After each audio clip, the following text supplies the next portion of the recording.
Mummy आज मैं at least एक रोटी खाऊंगा, तो मम्मी ये सोच के चलेगी हो सकता है मेरा बेटा 2 भी खा ले, मेरी बेटी 2 भी खा ले, 3 भी खा ले, 4 भी खा ले। नमस्कार दोस्तों, मैं मोहित आनंद स्वागत करता हूं आपका आपके अपने YouTube चैनल पर। उम्मीद करता हूं कि आप सभी बहुत बढ़िया होंगे और अपनी पढ़ाई बहुत ही शानदार ढंग से कर रहे होंगे। जैसे कि पिछले कुछ वीडियोस से मैं प्रैक्टिस सेशन डाल रहा हूं, जिसमें 2 वीडियो एमसीक्यू की डाली है और कुछ वीडियो सब्जेक्टिव क्वेश्चन से रिलेटेड डाली है। तो आज की इस वीडियो में मैं फिर से कुछ सब्जेक्टिव मैथ्स के क्वेश्चंस लेके आपके सामने हाजिर हूं।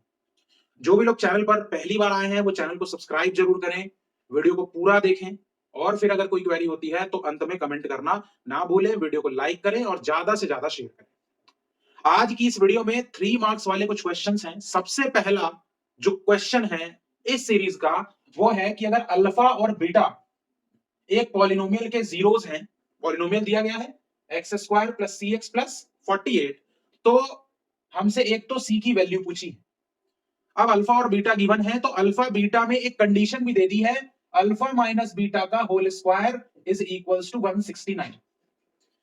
अब देखो इस क्वेश्चन को करने में तो कोई दिक्कत नहीं है। अगर पॉलिनोमियल में सी ना होता तो पॉलिनोमियल को फैक्टराइजेशन मेथड से सॉल्व करके 2 जीरोस निकाल लेते, काम हो जाता। लेकिन क्योंकि x के अलावा यहां एक और वेरिएबल है और हमें जीरोस भी नहीं पता, बस इतना पता है कि अल्फा और बीटा जीरोस हैं, तो थोड़ा सा चैलेंजिंग हो गया। और चैलेंजिंग है इसीलिए 3 मार्क्स में क्वेश्चन आया। सबसे पहले क्या करूंगा, जो पॉलिनोमियल दिया हुआ है fx is equals to x² + cx + 48, यहां से मेरे को पता है कि a का मान क्या होगा 1, b का मान क्या होगा c और c का मान होगा 48। ये मैं इसलिए निकाल रहा हूं क्योंकि मैं सबसे पहले सम ऑफ जीरोस निकालूंगा, that is alpha plus beta, और ये है -b/a।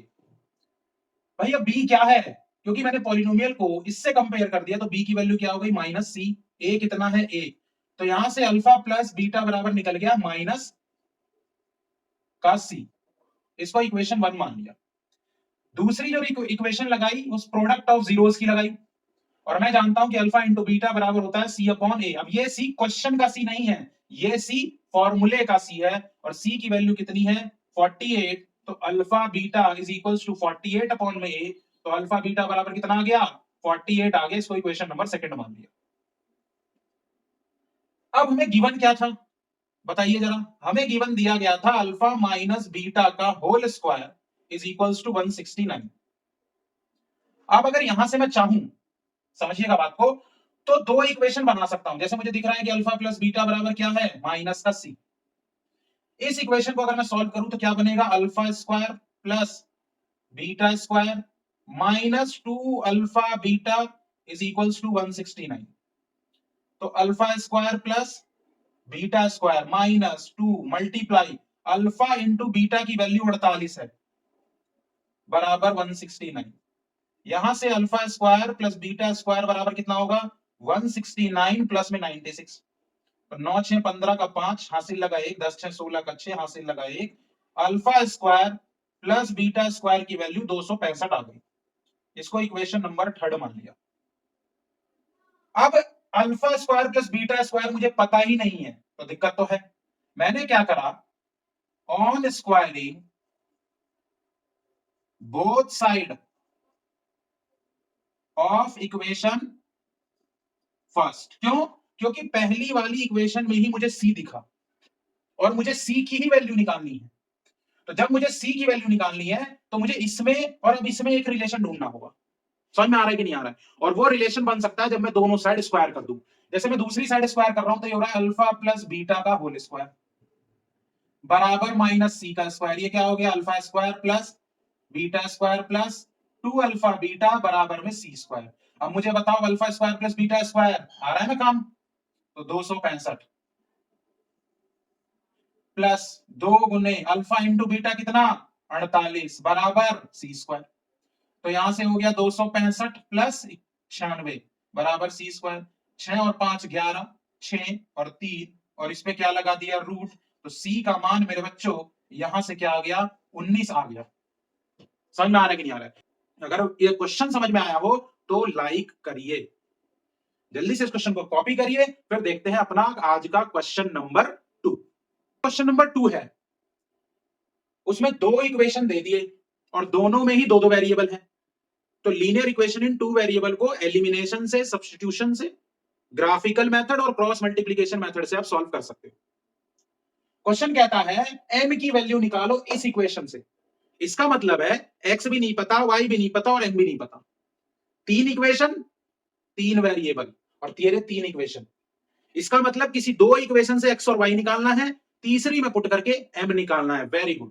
जैसे मान लीजिए मैंने सॉल्व किया 2x प्लस 3y बराबर 11, ये इक्वेशन नंबर फर्स्ट है। और दूसरी इक्वेशन क्या है, 3x माइनस 2y बराबर माइनस का 29। अब अगर मैं एलिमिनेशन लगाऊं तो किसी एक का कोफिशिएंट सेम करना होगा। मैं y का कोफिशिएंट सेम कर लेता हूं, तो मैंने ऊपर वाली इक्वेशन में 2 से और नीचे वाली इक्वेशन में 3 से मल्टीप्लाई कर ली। ध्यान रखिएगा मैं y का कोफिशिएंट इक्वल कर रहा हूं। तो ये वाली इक्वेशन क्या बन गई, 4x प्लस 6y बराबर 22 और ये हो गई 9x माइनस 6y बराबर माइनस का 87।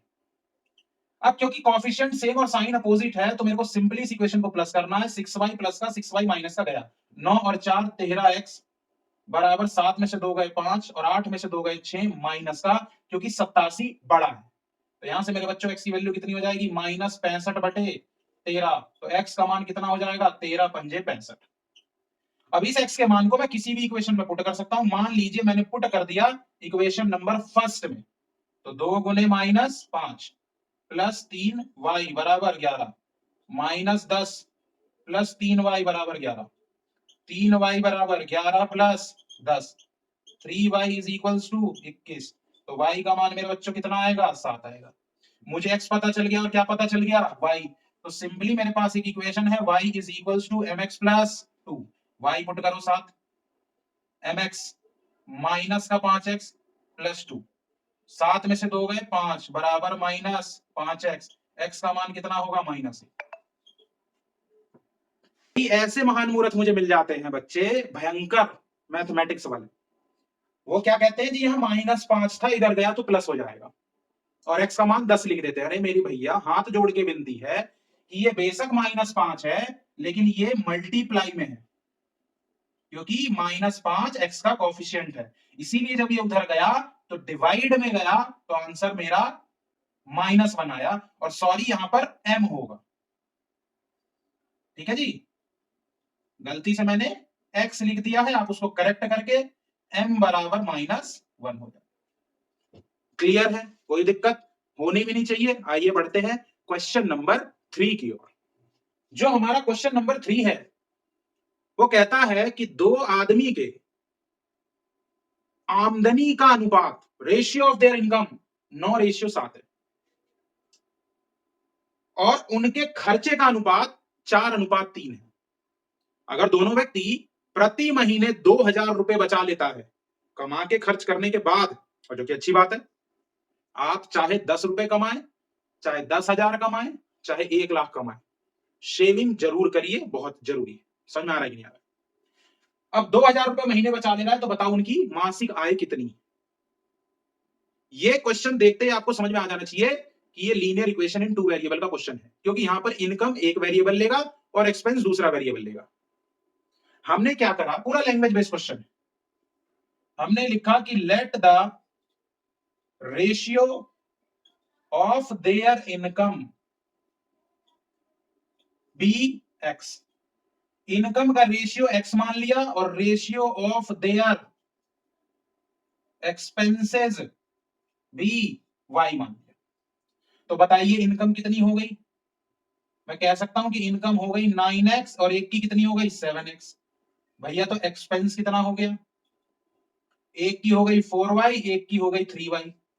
यानी जो बंदा 9x कमा रहा है और 4y खर्च कर रहा है, तो कमाई में से खर्चा घटा दूं तो बचत आनी चाहिए, और बचत कितनी है, 2,000 रुपए। वहीं पर एक बंदा 7x कमा के 3y खर्च कर रहा है और वो भी 2,000 रुपए बचा ले रहा है। ये इक्वेशन नंबर सेकंड। अब ये होमवर्क है आपका कि x और y की जो वैल्यू होगी वो क्या होगी आपको बताना है। वैसे तो हमें इनकम निकालनी है, तो अगर हम सिर्फ x फाइंड करके 9x में रख दें और 7x में रख दें तो we will get our answer. अभी इसी क्वेश्चन के जरिए मैंने कोफिशिएंट इक्वल करके एलिमिनेशन मेथड से लीनियर इक्वेशन इन 2 वेरिएबल को सॉल्व करना बताया। तो मैं ये उम्मीद करूंगा कि इस थर्ड क्वेश्चन को आप होमवर्क में सॉल्व करेंगे और कमेंट करेंगे कि दोनों की इनकम क्या होगी। समझ में आ रहा है? और अगर आप वीडियो में यहां तक पहुंच गए हैं तो वीडियो को लाइक करिए, क्योंकि आप बहुत पेशेंस वाले हैं।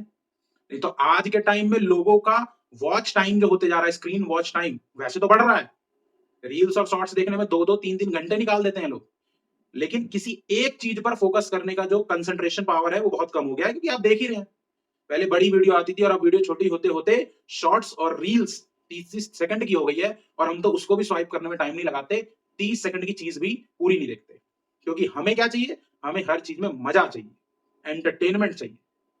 समझ में आ रहे कि नहीं आ रहे? Entertainment, entertainment and entertainment. लेकिन क्योंकि ये एक एजुकेशनल चैनल है तो यहाँ एंटरटेनमेंट थोड़ा कम मिलेगा और कंटेंट थोड़ा ज्यादा। और पढ़ाई तो ऐसा काम है जो सबको ही लगभग आधे से ज्यादा लोगों को तो बोरिंग लगता है कि यार, आधे से ज्यादा तो मेरे से पूछते हैं सर ये साइन टैन कॉस कहाँ काम आता है। समझ में आ रहा है कि नहीं आ रहा है? अब भैया उस लेवल पर जाके पढ़ाई करोगे तो साइन टैन कॉस काम आएगा ना। अब आपने 10वीं कर ली, 12वीं कर ली और दुकान खोल ली, दुकानदारी कर रहे हो, which is not a bad thing, और आप सोच रहे हो कि वहां पे साइन टैन कॉस और हाइट एंड डिस्टेंस तो लग नहीं। समझ में आ रहा है कि नहीं आ रहा है? तो अक्सर ऐसे वाहियात और बेहुदे से सवाल बच्चे हमसे पूछते हैं, तो खैर बच्चे हैं, काम है उनका पूछना। आइए देखते हैं क्वेश्चन नंबर 4, जो कि ट्रिग्नोमेट्री का एक बहुत ही अच्छा क्वेश्चन है। किस तरीके से इसको डील करेंगे? क्वेश्चन दे दिया कि रूट अंडर में 1 प्लस साइन ए अपॉन में 1 माइनस साइन ए दे दिया, और इसको प्रूफ करना है सेक ए प्लस tan ए। अभी क्वेश्चन बहुत इजी है, क्योंकि रूट दिख गया तो सबसे पहला काम है रूट हटाना। अब रूट हटाने के लिए क्या करेंगे?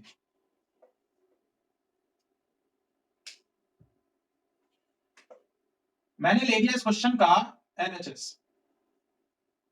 बाय टेकिंग एलएचएस, और वो क्या है? 1 plus sine A 1 minus sine A, और मैंने क्या करा? मल्टीप्लाई कर दी। On multiplying 1 plus sine A in numerator and denominator both, दोनों में मल्टीप्लाई कर दी, तो ये 1 प्लस साइन ए है, अपॉन में 1 माइनस साइन ए है।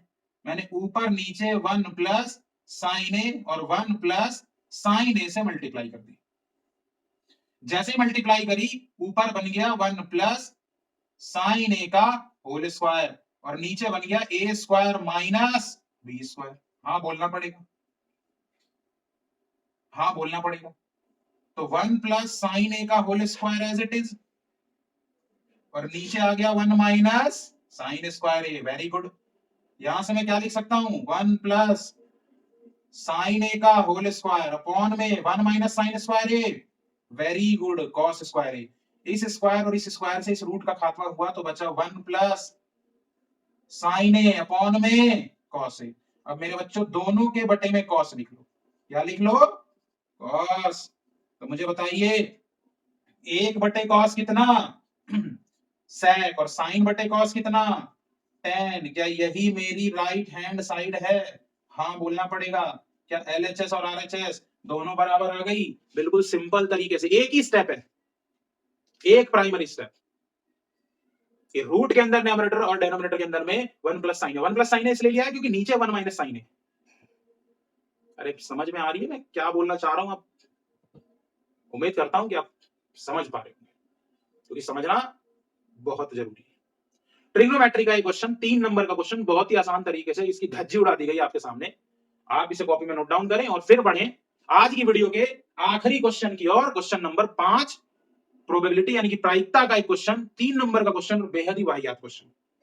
लेकिन वाहियात तब जब समझ में आ जाए, क्योंकि जो चीज समझ में नहीं आई तो वो हल्की से हल्की भी है तो वो आपको वाहियात बना देगी, आप उसे वाहियात नहीं कह सकते। देखिए क्वेश्चन कह रहा है 2 कॉइन को टॉस किया गया। अब 2 कॉइन को टॉस किया गया, एक कॉइन को 2 बार टॉस किया गया, सुनने में दोनों अलग अलग लगते हैं, लेकिन जब हम इनके आउटकम्स निकालें कि जब ये 2 सिक्कों को एक साथ उछाला या एक सिक्के को 2 बार उछाला, क्या हो सकता है? तो मैं देखता हूं कि 2 सिक्कों को उछालूंगा तो हो सकता है दोनों पे हेड आ जाए, दोनों पे टेल आ जाए, एक पे हेड एक पे टेल आ जाए, एक पे टेल एक पे हेड आ जाए। इसके अलावा और कुछ नहीं होगा। सैंपल स्पेस निकालने का कॉइन के मामले में फॉर्मूला है 2 की पावर n, जहां n number of times a coin tossed, एक सिक्के को कितनी बार उछाला हो, या नंबर ऑफ कॉइन्स टॉस्ड, कितने सिक्कों को उछाला, दोनों को रिप्रेजेंट करता है। यहां कितने सिक्के उछाले गए, 2, तो 2 की पावर 2, तो सैंपल स्पेस कितने बन गए, 4 बन गए। हमसे सबसे पहले पूछा गया probability of getting at least 1 tail, एक टेल निकालने की प्रायिकता बताइए। अब भाई एटलीस्ट आ गया, एटलीस्ट समझते हो, एटलीस्ट का मतलब होता है कम से कम एक, आगे लिखा हुआ है ना एटलीस्ट 1, तो कम से कम एक तो इसमें है और इसमें भी तो कम से कम एक ही है, 2 है मतलब कम से कम एक तो है ही। तो कितने आउटकम हो सकते हैं, 3, कितने में से, 4 में से, यही आंसर है। ये एटलीस्ट समझ में आना बहुत जरूरी है कि मम्मी आज मैं एटलीस्ट एक रोटी खाऊंगा, तो मम्मी ये सोच के चलेगी हो सकता है मेरा बेटा 2 भी खा ले, मेरी बेटी 2 भी खा ले, 3 भी खा ले, 4 भी खा ले, लेकिन मां है आपको खिला रही है रोटी, तो उसको पता है कि इसकी औकात है मैक्सिमम 4 से ज्यादा तो नहीं खाएगा। समझ में आ रहा है कि नहीं आ रहा, क्योंकि मां है, वो जो जानती है वो हमारे बारे में या किसी बच्चे के बारे में दुनिया में कोई नहीं जान सकता। समझ में आ रहा है कि नहीं आ रहा है? पहला टीचर, पहला दोस्त, पहला भाई बहन, जो समझो वो मां है, लाइक ठोकिए मां के लिए। तो ये कम से कम एक, तो 3/4, लेकिन वहीं पर मान लीजिए कह दिया गया प्रोबेबिलिटी क्या, गेटिंग नो हेड, कोई हेड नहीं आनी चाहिए। अब कोई हेड तो तब नहीं आएगा जब दोनों टेल आएगा, क्योंकि बाकी सब में एक हेड तो है, यानी 1/4 हो गया। और फिर पूछ लिया गया probability of getting exactly 1 head, tail, एक ही टेल होना चाहिए, तो एक टेल इसमें है, एक टेल इसमें है, यानी 2/4, यानी 1/2 इसका आंसर आता हुआ दिखाई दे रहा है। प्रोबेबिलिटी के क्वेश्चन में ऐसे word exactly 1, at most 1, eight least 1, इनको समझना बहुत जरूरी है, क्योंकि सावधानी हटी दुर्घटना घटी, नंबर गए। टीचर तो बैठा हुआ है नंबर काटने के लिए, देगा वो नंबर, अगर आप लिख रहे हो और सेंसिबल तरीके से लिख रहे हो, समझा पा रहे हो क्या मैं लिखना चाह रहा हूं या मैं इस टॉपिक से रिलेटेड क्या बात कहना चाह रहा हूं, तो नंबर दिए जाएंगे। 5 क्वेश्चन की ये वीडियो आज यहीं पे समाप्त होती है। उम्मीद करता हूं कि आपको वीडियो पसंद आई होगी। पिछली वीडियो जाके जरूर देखें, कोई क्वेरी है तो कमेंट करें, कोई क्वेश्चन है तो इंस्टाग्राम पे डीएम करें जाके, वहां से उठा के मैं आपको सॉल्व जरूर करवाऊंगा। आज की इस वीडियो में इतना ही, मिलते हैं अगली वीडियो में, तब तक के लिए अपना ध्यान रखिए, पढ़ते रहें, धन्यवाद।